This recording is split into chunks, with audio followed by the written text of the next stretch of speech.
नमस्कार। आप देख रहे हैं दूरदर्शन हिमाचल।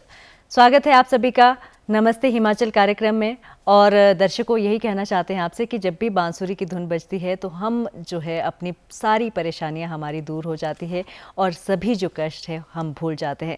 वैसे भी जब बांसुरी की बात आती है तो हमारा इतिहास बांसुरी के साथ जुड़ा होता है, क्योंकि कहा जाता है कि जब कान्हा जी बांसुरी बजाते थे तो सभी लोग उसमें मंत्रमुग्ध हो जाते थे और सभी अपना कामकाज भूलकर बस उनकी धुन में खो जाते थे। तो ऐसा ही नमस्ते हिमाचल का आज हमारा ये सफ़र है वो यूं जाने वाला है कि हम भी इस धुन में अपने जो परेशानियां हैं वो भूलकर इस कार्यक्रम को एंजॉय करने वाले हैं। और ये संगीतमय कार्यक्रम होने वाला है, क्योंकि आज हमारे साथ है प्रसिद्ध बांसुरी वादक जी, जो कि पंडित सुंदरलाल गंधर्व जी है। आपका बहुत बहुत स्वागत हमारे कार्यक्रम में।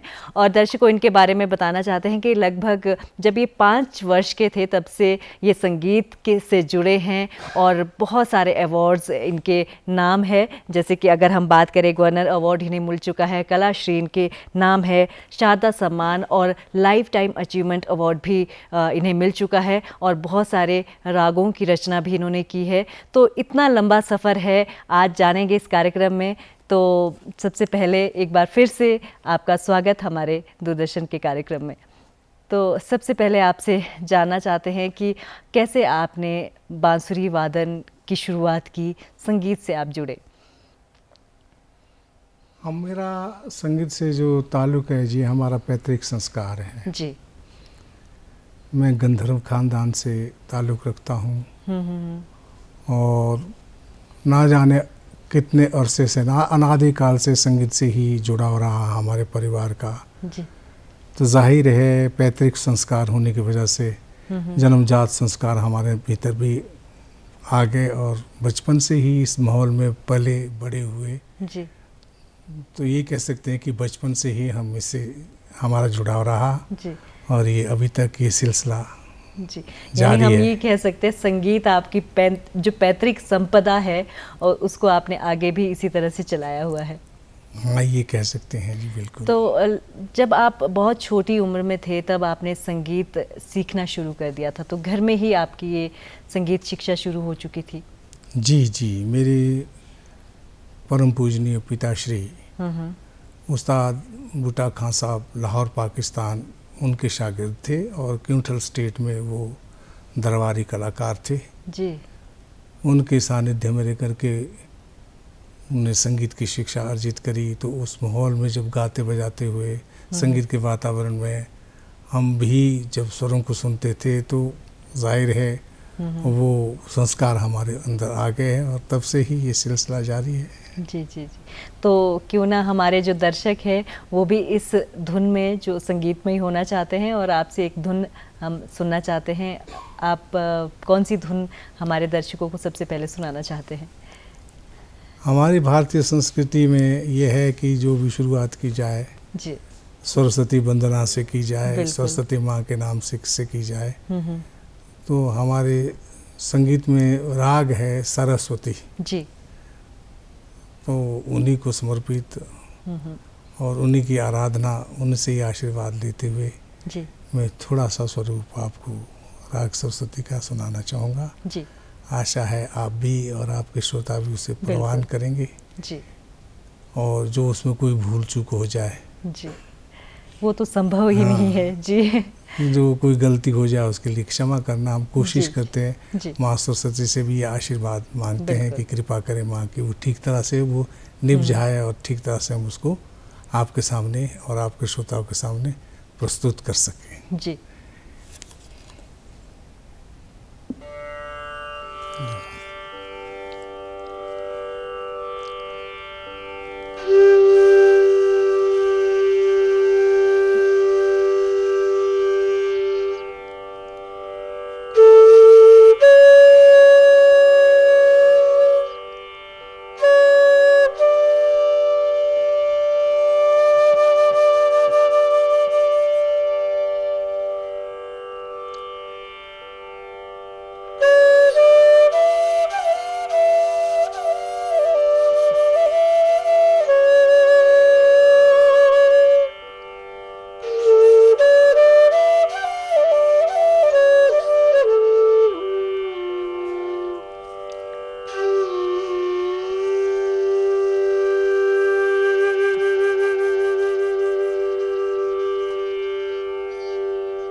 बहुत अब खूब, बगैर बहुत जी तबले के तबला तो है नहीं। जी जी जी। तो ये थोड़ा सा स्वरूप लेकिन जो राग आपकी सरस्वती का धुन मैंने है आपके सामने प्रस्तुत जी, किया।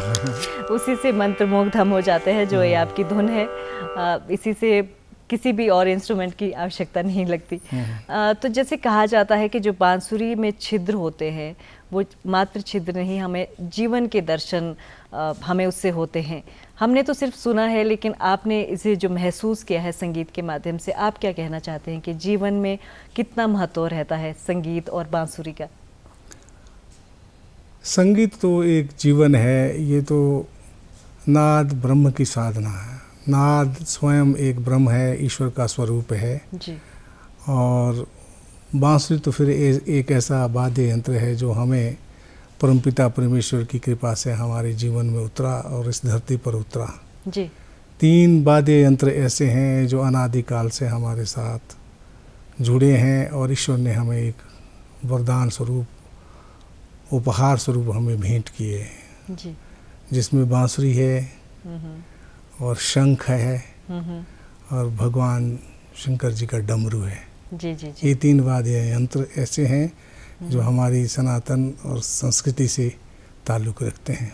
जी और फिर बांसुरी तो ईश्वर से इसका ताल्लुक़ है, जी जी भगवान श्री कृष्ण जी से इसका ताल्लुक़ है। तो ये तो बहुत ही महत्वपूर्ण हमारे लिए है। और जिस स्वरूप में, जिस भी अंदाज में ये हमारे को मिला, धरती पर इसका अवतरण हुआ, तो इसका रसास्वादन हम सभी प्राप्त कर रहे हैं और करते जाएंगे। जब तक ये धरती है तब तक ये कायम है और तब तक इसकी शक्ति और इसकी जो परंपरा है, इसका जो आनंद है जी। हम मानव लेता रहेगा और लेता आ रहा है जी। और ख़ास तौर पर अगर भारतीय संगीत परंपरा की बात करें तो उसमें जैसे कि आपने कहा कि वैसे तो अनादि काल से बांसुरी वादन होता रहा है, लेकिन अगर हम संगीत को सीखने की विधा के बारे में बात करें तो भारतीय संगीत परंपरा में ये कब से शुरुआत हुई है, इसके इतिहास के बारे में अगर जानें। संगीत तो एक ऐसी विधा है जो कि गुरु शिष्य परंपरा से इसका ताल्लुक है जी। और ये गुरुमुखी विद्या है।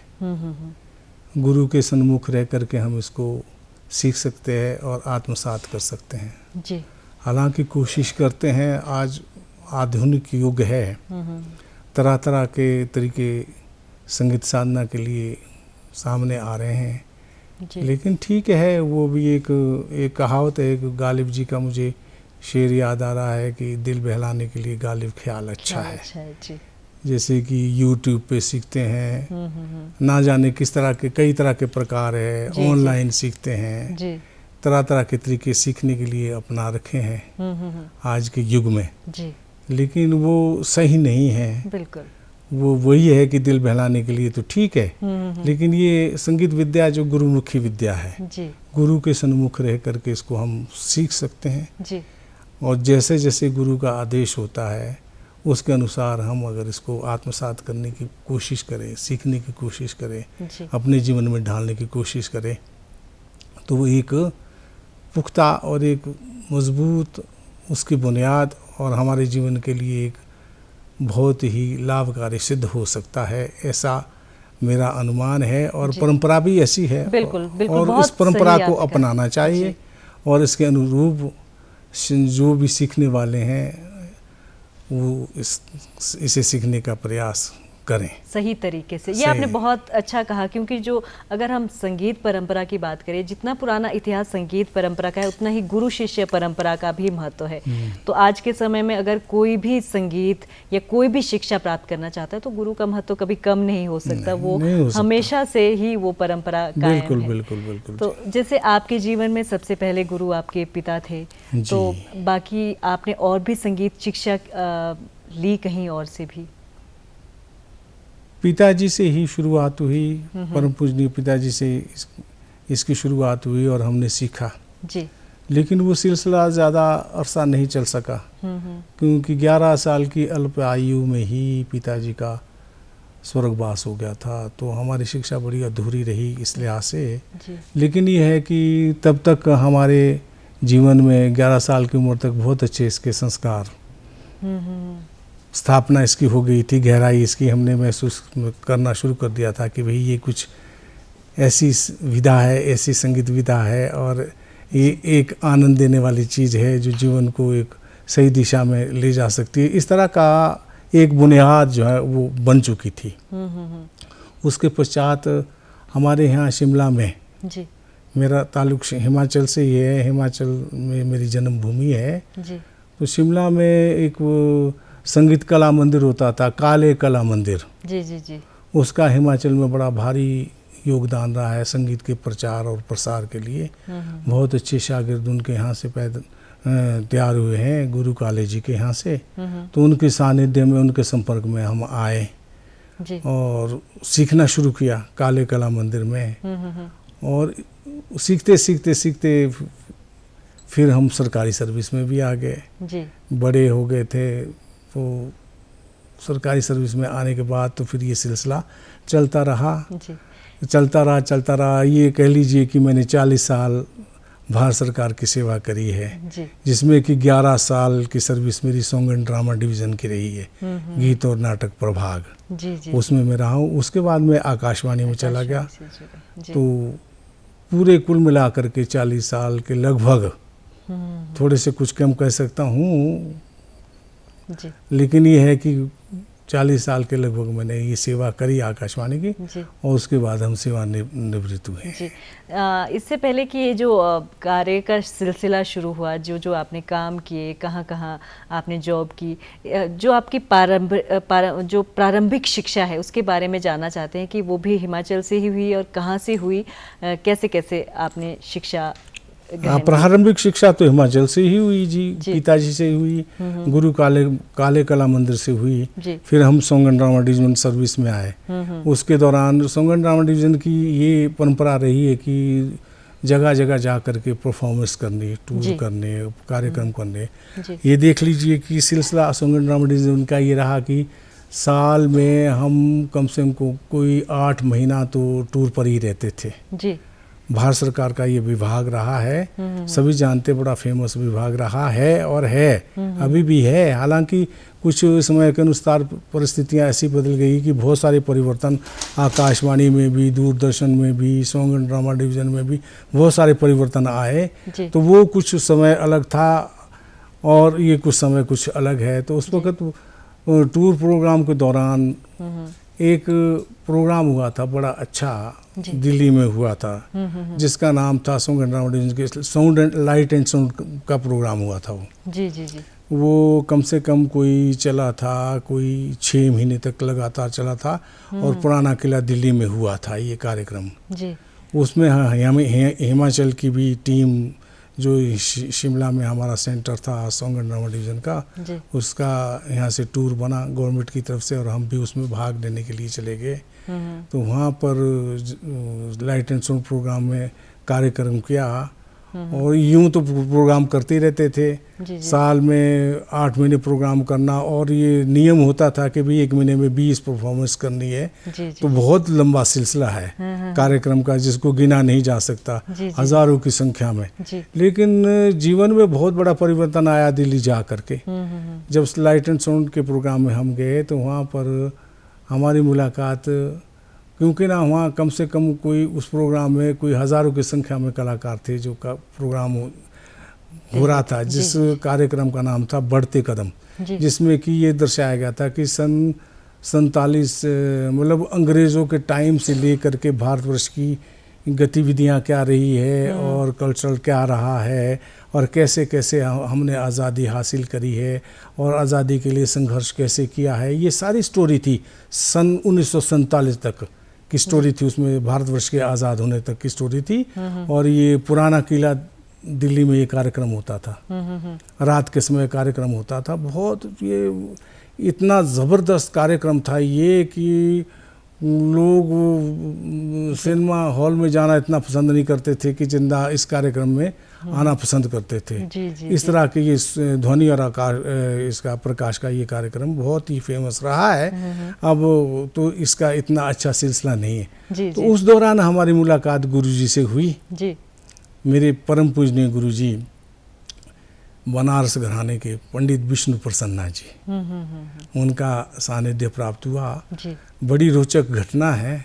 जी वहाँ कैंप लगा हुआ था, पुराना किला में गांधी दर्शन में कैंप लगा हुआ था, जहाँ पर हजारों की संख्या में कलाकारों के ठहरने की व्यवस्था भारत सरकार ने की थी। जी खाना पीना रहना हर प्रकार की सुविधा कलाकारों के लिए उच्च स्तरीय सुविधा। और वहाँ पर बड़े अच्छे टेंट लगे हुए थे और उसमें हर प्रकार की सुविधा थी। जी एक दिन सुबह का समय था, वो कार्यक्रम से हम वापिस आए थे। जी। रात का शो करने के बाद आराम किया। सुबह के समय मेरे को ध्वनि आई, शहनाई की आवाज़ आई। टेंट से मैं आकर्षित हुआ उसकी तरफ। जी मेरे जहन में यही था कि भाई ये रेडियो किसी ने ऑन कर रखा है। जी जी रेडियो ऑन कर रखा है, रेडियो में ये कार्यक्रम आ रहा है। तो जाहिर है संगीत से तो जुड़ाव था ही, वो मैं उस तरफ आकर्षित हुआ। जी वहाँ टेंट का मैंने दरवाज़ा खोला और सामने देखा एक क्या कहते चारपाई लगी हुई है, चारपाई के ऊपर एक महापुरुष बैठे हुए हैं, वो शहनाई वादन कर रहे हैं। मैं बड़ा आश्चर्यचकित हुआ कि अरे, जिस कार्यक्रम को मैं सोच रहा था कि तो रेडियो का कार्यक्रम नहीं, तो साक्षात यहाँ पर विभूति विद्यमान है जो शहनाई वादन कर रही है। ओ हो, मेरे आश्चर्य का कोई ठिकाना नहीं रहा। मैं वहाँ पर बैठ गया, उनके सामने नतमस्तक हो गया और बड़ा आनंद। वो रियाज कर रहे थे, रियाज करने का समय था। कम से कम कोई घंटों भर मैं उनका शहनाई वादन सुनता रहा और मैं लिपट करके उनके चरणों खो गया और उनके चरणों में गिर गया। मैंने कहा, गुरु जी कृपा करो, मेरी भी जिंदगी संवार दो, मेरे ऊपर कृपा करो, कुछ दान दीजिए, मुझे भी अपने चरणों में स्थान दीजिए। गुरु जी की महानता है, गुरु तो ईश्वर का रूप होता है। बिल्कुल। और भी हम बातें करेंगे, और जैसे कि आपने स्टेज शो की बात की, तो ऐसी ही कुछ झलक हम अपने दर्शकों को दिखाना चाहते हैं। जब आप स्टेज शो करते हैं तो किस तरह से आप परफॉर्म करते हैं, तो आइए देखते हैं नमस्ते हिमाचल में।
जैसे हम आपने बात की कि जब आपने उनको शहनाई वादन करते हुए सुना, वो धुन को सुना, आप मंत्रमुग्ध हो गए। तो आपसे जानना चाहते हैं कि जैसे तपस्या हम कह सकते हैं संगीत को, कि ये तप है, जितनी आप तपस्या करेंगे उतना आपके अंदर वो शक्ति आएगी कि आपके ओर कोई आकर्षित होता है। तो उसके बारे में जानना चाहते हैं कि तपस्या को कैसे रूप दे सकते हैं हम संगीत को। तपस्या तो अपने आप में ही एक बहुत ही गरिमामय शब्द है और बहुत पाक पवित्र शब्द है, और इसको सही रूप से अगर जीवन में ढाला जा सके तो ये एक शक्ति का रूप है। शक्ति आ जाती है। तो गुरु जी के चरणों में गए तो उनकी बड़ी कृपा। मैंने जैसे कहा कि गुरु तो ईश्वर का रूप होता है, साक्षात। हमारे शास्त्रों में भी कहा है कि गुरु ब्रह्मा गुरु विष्णु गुरुदेव महेश्वरा गुरु साक्षात परम ब्रह्म तस्मै श्री गुरुवे नमः। तो गुरु की तो पद भी वो है, गुरु का तो स्थान वो है जो कि ईश्वर के बाद आता है। और उन्होंने मेरी प्रार्थना को स्वीकार किया। तो गुरु जी भोगल में रहते थे, तो कहते ठीक है आप आइए, और ले गए, मुझे बच्चे की तरह ले गए और बड़ा प्यार दिया। और वहाँ से वो सिलसिला शुरू रहा। आप यकीन मानिए कि फिर कार्यक्रम दिल्ली का ख़त्म होने के बाद, संपन्न होने के बाद, फिर हम शिमला आ गए। गुरुजी तो दिल्ली रह गए हैं और हम शिमला आ गए। तो मैं शनिवार की छुट्टी होती थी, तो शनिवार को शाम को यहाँ से बस से बैठना और दिल्ली पहुँचना, इतवार को गुरु जी के पास संगीत की शिक्षा ग्रहण करके फिर इतवार को वहाँ से बैठना और ड्यूटी के में फिर आना। मतलब शिमला से दिल्ली का आना जाना लगा रहा और मैंने ये काफ़ी अरसा तक ये क्रम बना रहा और गुरु जी के पास जाता रहा और सीखता रहा, जाता रहा, सीखता रहा। और बीच बीच में फिर बड़ा चमत्कार है इसमें, मैं क्या बताऊँ आपको। और फिर सिलसिला ऐसा बना कि अब मैं क्या बताऊँ कि 10-10, 11-11, 12-12 घंटे भी कोई पता नहीं होता था कि हमने कितना कब बांसुरी शुरू करी और कब उसको संपन्न किया। इस तरह का सिलसिला बना। तो एक बार फिर से हम देखते हैं कि किस तरह आप खो जाते हैं बांसुरी में जब आप परफॉर्म करते हैं स्टेज पर।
जो असली रियाज है, जो हम तपस्या कहते हैं, उसका कितना महत्व है संगीत में?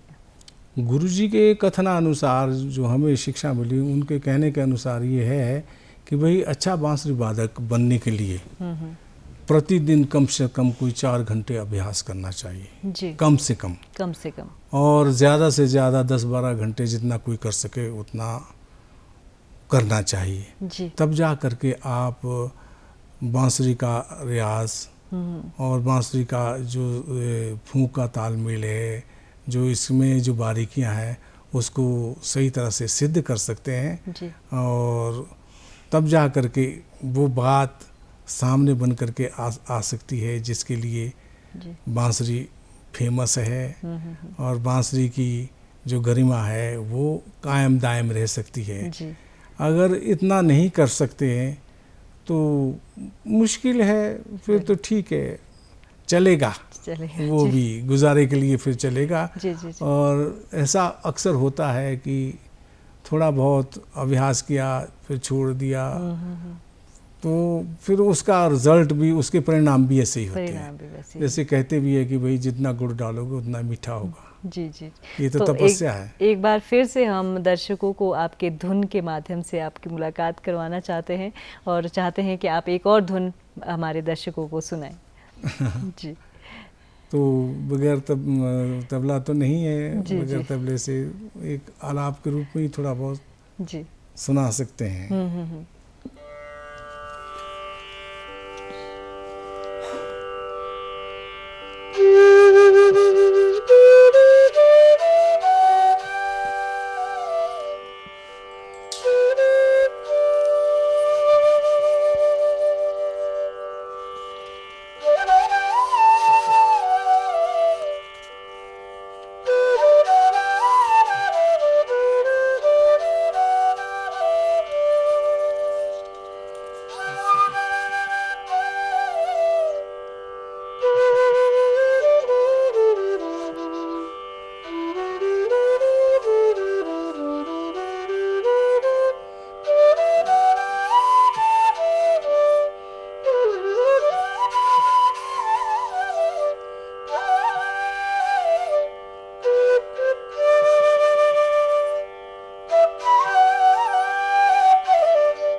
जी, बहुत खूब। और आपसे जानना चाहते हैं अब, जैसे आपने कहा कि जब हम संगीत सीखते हैं और फूंक के साथ तालमेल, जो वायु का तालमेल बांसुरी के साथ है, उसके बारे में आपसे जानना चाहते हैं। बांसुरी के लिए ज़रूरी है कि बांसुरी की सबसे पहली शर्त ये है कि भाई आप अच्छे गुरु की तलाश करें जी। और अच्छे गुरु के सानिध्य में साथ में रह करके बांसुरी को सीखें। और फिर बांसुरी की फूंक अच्छी हो जी।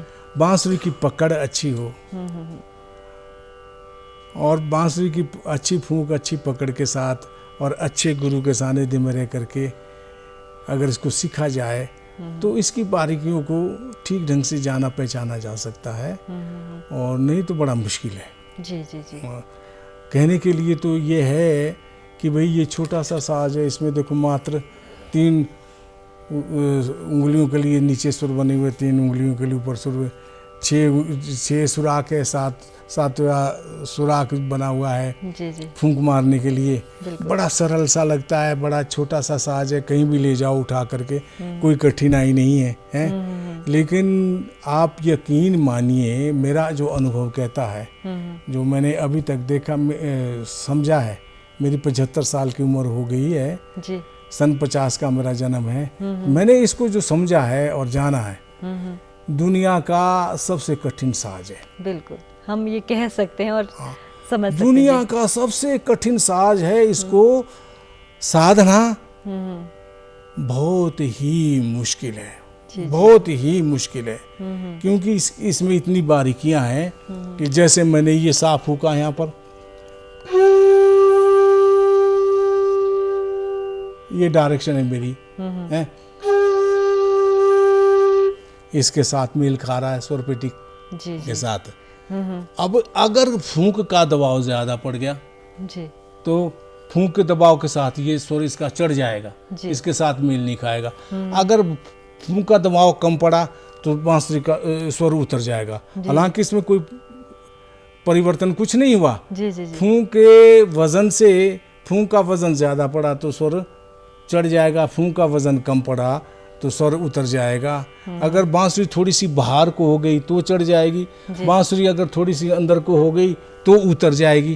तो इसमें इतनी कठिनाइयाँ, इतना मुश्किल साज है कि बाप रे बाप।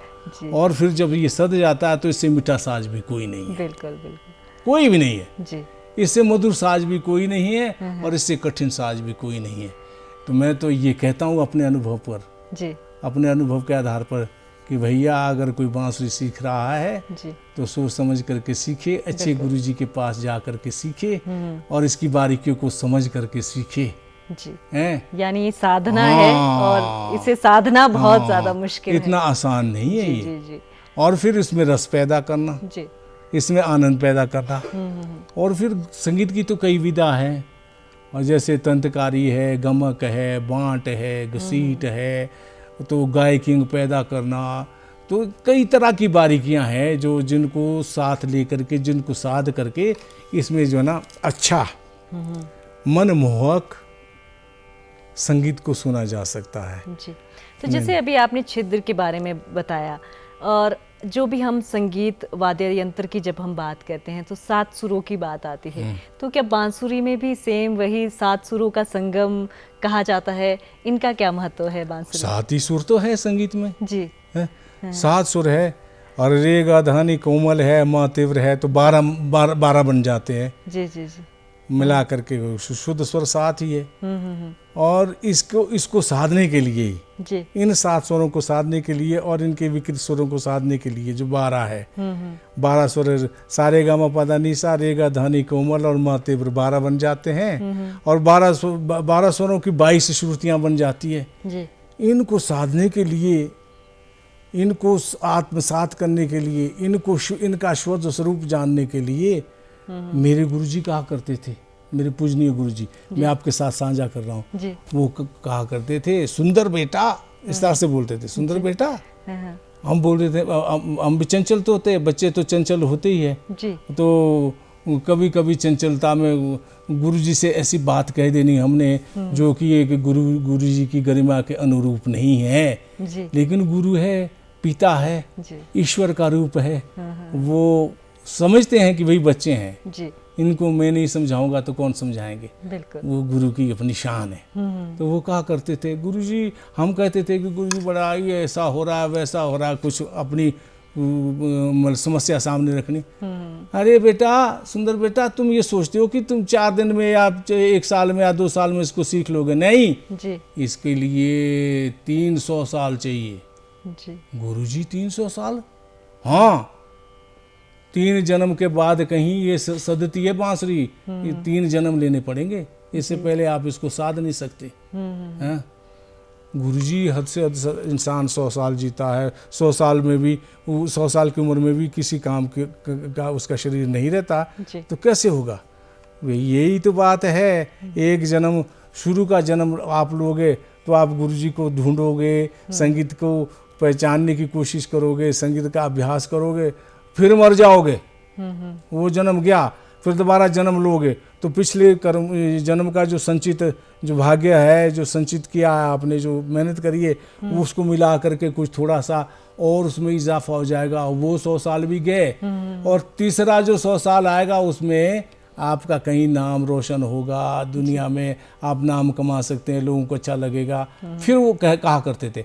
आज जो आप पंडित रविशंकर जी को सुनते हैं, पंडित बिस्मिल्लाह खान साहब को सुनते हैं, आप बड़े बड़े लोगों को सुनते हैं, लता मंगेशकर जी को सुनते हैं, आप ये सोचते हो कि इनका एक जन्म का ये ना जाने कितने जन्मों के बाद, कितने जन्मों की साधना के बाद ये आज प्रकट हुआ है, मुखरित हुआ है। आज संगीत का आनंद दुनिया संसार ले रहा है। जी जी। तो ये जन्म जन्मांतर का खेल है, 1-2 दिन का खेल नहीं है, साल 2 साल का खेल नहीं है, एक जन्म का खेल नहीं है। बिल्कुल, तभी शायद कहा जाता है कि जब कोई अच्छा गाता है तो कहा जाता है कि इस पे ईश्वरीय कृपा है, या इसको तो जन्म से ही मिला ये गुण। तो ये हम समझ सकते हैं कि शायद ये जन्म जन्मांतर का जो हमारा सिलसिला चला होता है, शक्ति है, ये शक्ति है। अब आप मेरे सामने बैठी हैं, मैं यहाँ बैठा हूँ, बांसुरी भी मेरे हाथ में जी। मैंने बांसुरी में फूंक मारी जी, है, कोई इसमें से कोई गोल गोल चीज थोड़ी निकली जो आपके कान में बैठी जी जी है, लेकिन ध्वनि इस निराकार रूप में ही ध्वनि पैदा हुई, इसी में इसका आनंद आया, आनंदित हुए, और इसमें ही निराकार स्वरूप में आनंदित होकर के हमारे मुंह से निकला, वाह वाह वाह, क्या बात है, क्या बढ़िया सुर लगा, क्या बढ़िया गाया किसी ने, क्या बढ़िया इंस्ट्रूमेंट किसी ने छेड़ा, क्या आहा हा हा है। हवा में ही आ वाह और आनंद आ रहा है जी। तो ये ऐसी शक्ति है, निराकार शक्ति है, जो कि इसका खेल हवा में ही चल रहा है, हवा में ही हम आनंदित हो रहे हैं जी।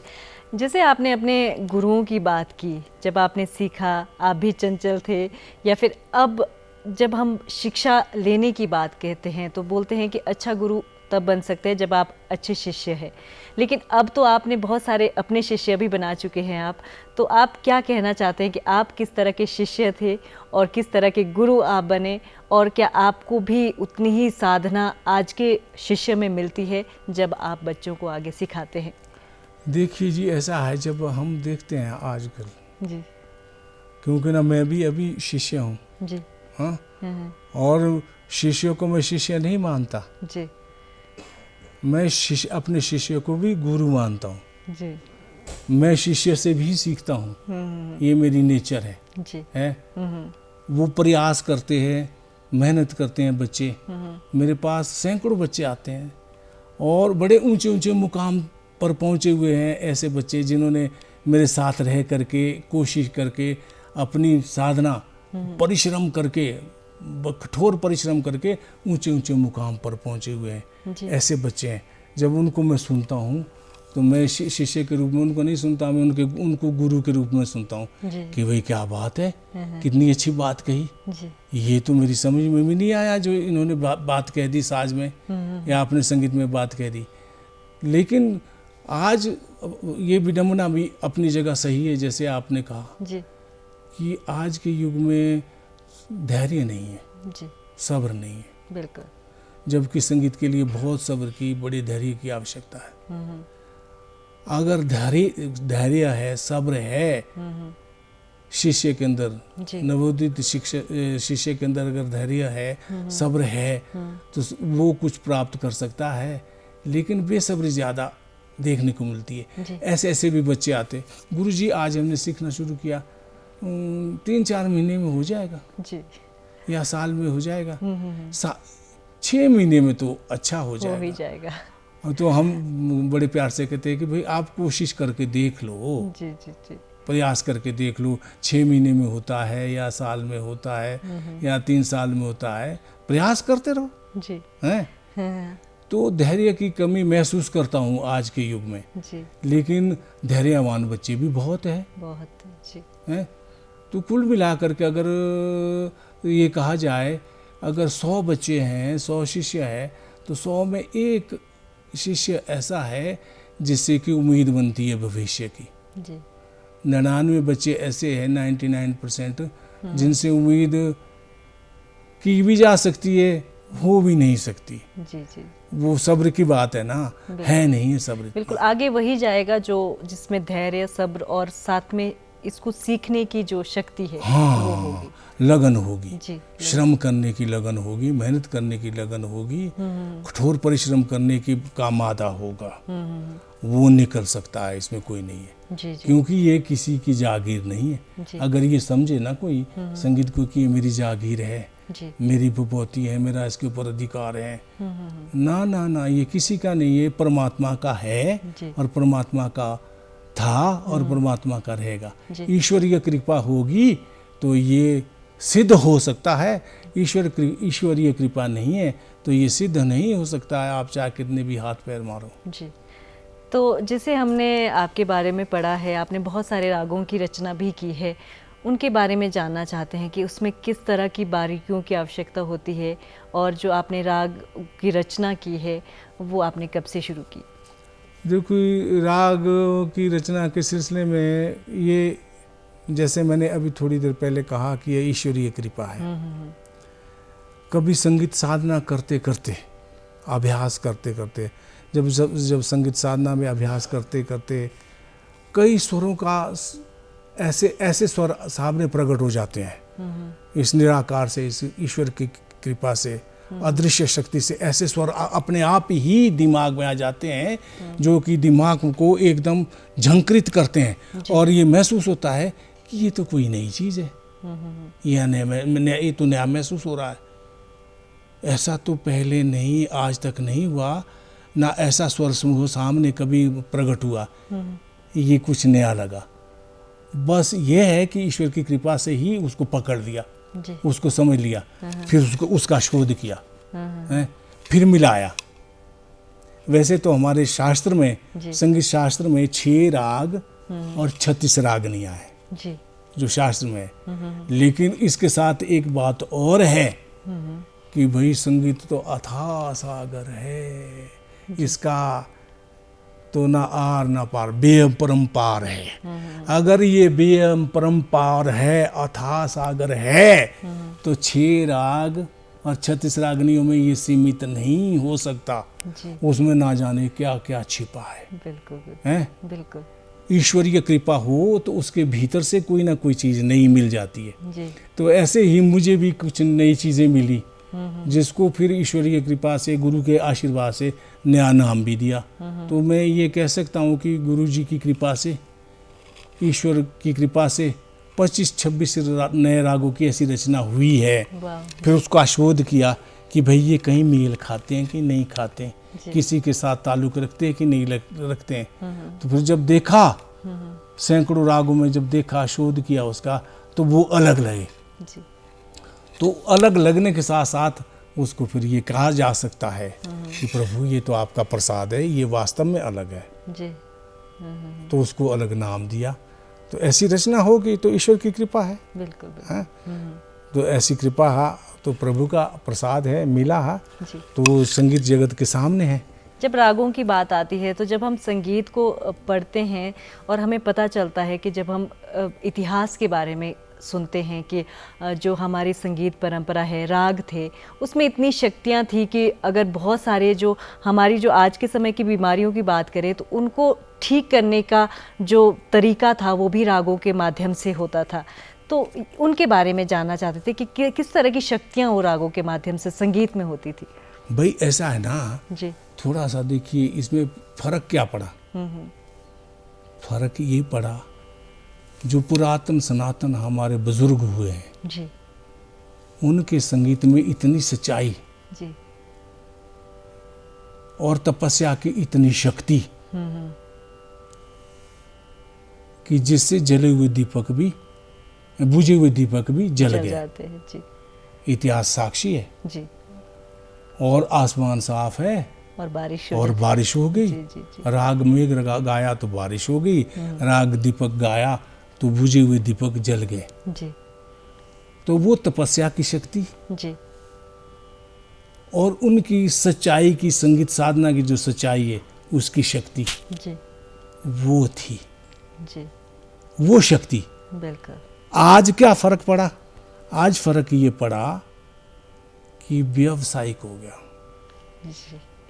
अगर किसी कलाकार कोई अच्छा नामी ग्रामी कलाकार है नाम लेना ठीक नहीं है कि भाई हम आपका संगीत सुनना चाहते हैं, आप कृपा करके इस फलां तारीख को जी, और फलां महीना को आप हमारे यहाँ तशरीफ़ लाएंगे, हमने बहुत बड़ा आयोजन किया है, उसमें आप अपना गायन वादन करेंगे। बड़ी किसी विभूति को बुलाया, आमंत्रित किया, तो पहले कहते हैं कि हाँ हम आएंगे, हमारी फीस होगी 10 लाख, हमारी फीस होगी 5 लाख। 10 लाख 5 लाख इससे कम तो कोई बात करता ही नहीं है। जी। जितना ज़्यादा नाम उतनी ज़्यादा फीस। जितना ज़्यादा नाम उतनी ज़्यादा फीस। जी, जी, तो जी। व्यवसाय हो गया। व्यवसाय हो गया तो वो शक्तिहीन हो गया। जी। पहले व्यवसाय नहीं था, जी। तपस्या ही तपस्या थी तो शक्ति थी, दैवी शक्ति थी।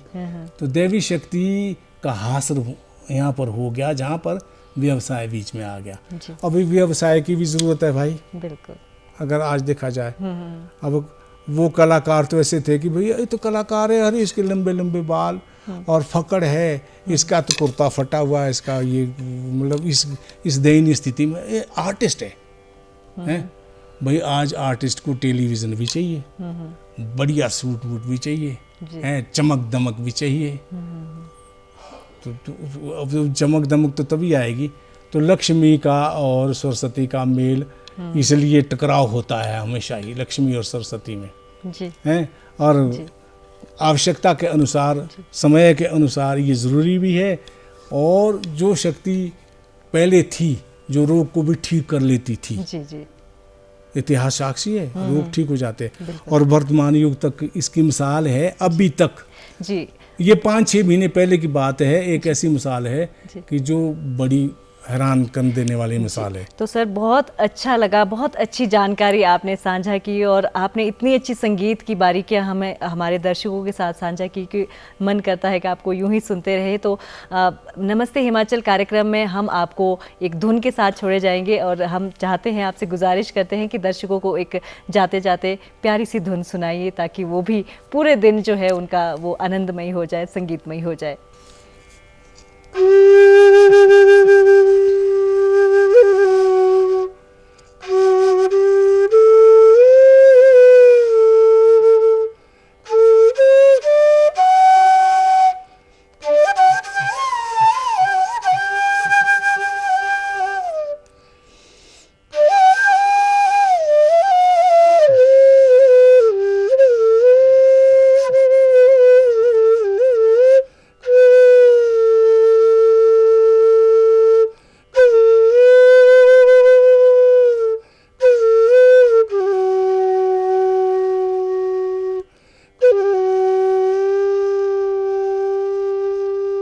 अब ये यहाँ तक राग है, ये राग देश है यहाँ तक।